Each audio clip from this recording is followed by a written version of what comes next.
Hi curious people, back again with me, Rufi Muriani. How are you guys? Hope everyone is doing well ya. Kali ini pembahasan kita sampai pada konten pilar dan medial planning. Pertama kita membahas model AIDA. Model AIDA digunakan untuk meningkatkan pemasaran konten. Konsep AIDA ini dalam marketing juga dikenal sebagai marketing funnel. Nah, AIDA ini terdiri dari attention. Jika kita ada konten atau postingan yang berupa blog itu biasanya ingin mempengaruhi audiens, maka harus menarik perhatian audiens itu atau membuat aware atau membuat mereka menjadi aware. Nah, itu yang disebut dengan attention pada model AIDA ini. Kemudian yang kedua adalah interest, dimana kalau kita memastikan atau mempertahankan suatu minat audiens yang tadi kita sudah tarik dengan cara menarik interest atau awareness-nya audiens, maka konten kita itu selanjutnya harus kita tingkatkan menjadi konten yang menarik atau menantang. Dan selanjutnya di model AIDA yang selanjutnya adalah desire, di mana kita itu membangun hubungan secara emosional dengan audiens kita melalui konten kita. Yang berikutnya dalam model AIDA adalah action, di mana dalam action ini kita memastikan bahwa konten-konten yang kita sajikan adalah konten-konten yang sudah jelas untuk membangun atau membuat aksi atau action. Dan kita bahas mengenai siklus konten.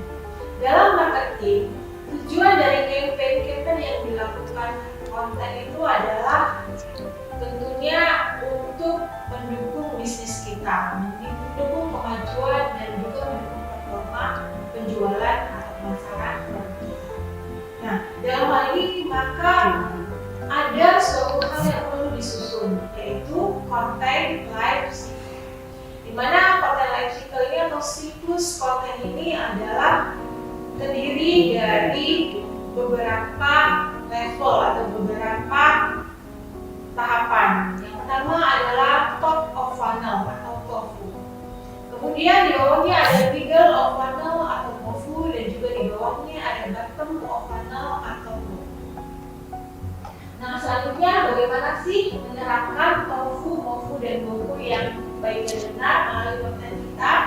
Yang pertama pada tahap TOFU, di mana pada tahap TOFU ini adalah perlu melakukan identifikasi dan mendefinisikan dengan jelas calon audiens kita. Nah, ini yang di awal pernah kita bahas juga sebelumnya, itu biasanya implementasi dari buyer persona kita, di mana setiap buyer persona itu punya pain engine-nya masing-masing. Maka pada tahap ini atau pada TOFU ini, konten yang dibuat itu adalah konten yang informatif atau edukatif atau menghibur.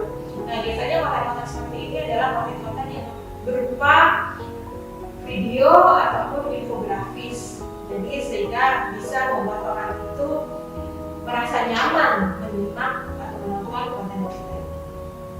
Kemudian di tahap MOFU, ini adalah termasuk aktivitas yang gunanya adalah mengotomatisasi pemasaran, juga mengkonsolidasikan dan mensentralisasikan peningkatan demand.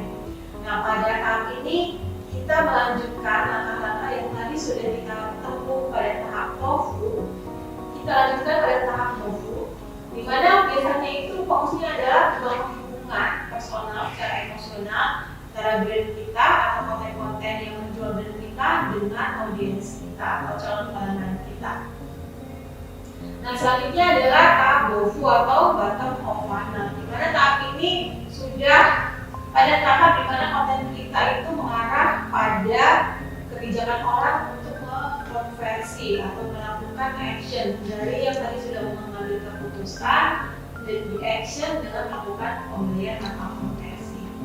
Bisa pembelian pertama kali atau menjadi pelanggan yang loyal dengan melakukan repurchase. Nah, selain itu kita juga perlu memperhatikan pilar konten. Mana pilar konten atau biasa disebut orang sebagai konten pilar ini adalah rangka strategis yang digunakan untuk mengatur dan menyusun topik utama yang akan menjadi dasar dan melakukan pembuatan konten di media sosial dan digital. Itu biasanya acuannya adalah ya si konten pilar ini. Ini adalah contoh beberapa promosi konten killer yang biasanya digunakan. Misalnya seperti ini ya, yang ada kaitannya dengan informasi itu biasanya sebesar 20%. Nah, konten ini biasanya fokus pada informasi yang jelas dan rinci tentang produk yang ditawarkan. Contoh konten seperti ini adalah misalnya highlight fitur terbaru produk, atau panduan penggunaan, ataupun tutorial, ataupun studi kasus, bisa juga testimoni dari pelanggan. Selanjutnya misalnya ada konten yang berhubungan dengan edukasi, maka pilar edukasi ini misalnya bisa kita buat 30%-nya. Ini contoh konten yang ada hubungannya dengan edukasi itu misalnya tips, bisa tips bagaimana memilih produk-produk yang sesuai atau produk-produk yang menjadi tren di tahun 2025, atau trik, misalnya trik yang berhubungan dengan gaya hidup, ya. Bisa juga konten-konten berupa artikel yang menjelaskan tentang tren-tren terbaru, misalnya tren-tren terbaru di dunia otomotif. Ada hiburan atau interaksi bisa kita buat sebesar 30% dari keseluruhan total pilar konten kita. Konten hiburan ini atau konten ini bertujuan untuk menciptakan keterlibatan atau membangun rasa senang dari audiens kita, karena dengan konten ini biasanya itu mereka akan menikmati dan enjoy. Biasanya dengan activity akan mencipta engagement. Kemudian kita masukkan misalnya konten yang termasuk dalam pilar promosi atau promotion itu misalnya 20%. Keseluruhan all konten kita. Promosi ini 20% ya. Nah, maka pilar ini diarahkan dalam konten promosi ini untuk mendorong konversi langsung. Nah, tujuannya adalah untuk menarik minat audiens agar melakukan konversi, ya. Dan konversinya itu bisa membeli produk atau mendaftarkan di layanan atau jasa. Fungsi dari konten pilar ini antara lain adalah misalnya seperti ini ya. Kalau kontennya edukasi itu fungsinya itu biasanya memberikan informasi seputar hal yang berkaitan dengan produk atau terkait dengan bisnis. Nah, ini biasanya ekspektasi hasil dari konten ini biasanya adalah orang save atau orang menyimpan dari konten ini. Kemudian kalau konten yang pilarnya itu biasanya hiburan, itu biasanya itu berfungsi menarik minat audiens. Nah, ini biasanya yang dilakukan orang adalah melakukan like dan juga share. Selanjutnya kalau konten itu pilarnya itu biasanya yang bersifat konten-konten yang bersifat interaction, itu biasanya berfungsi membangun engagement atau membangun percakapan dengan audiens. Nah, ini biasanya ekspektasinya adalah menghasilkan orang melakukan komen, membuat menghubungkan komen itu atau orang melakukan share.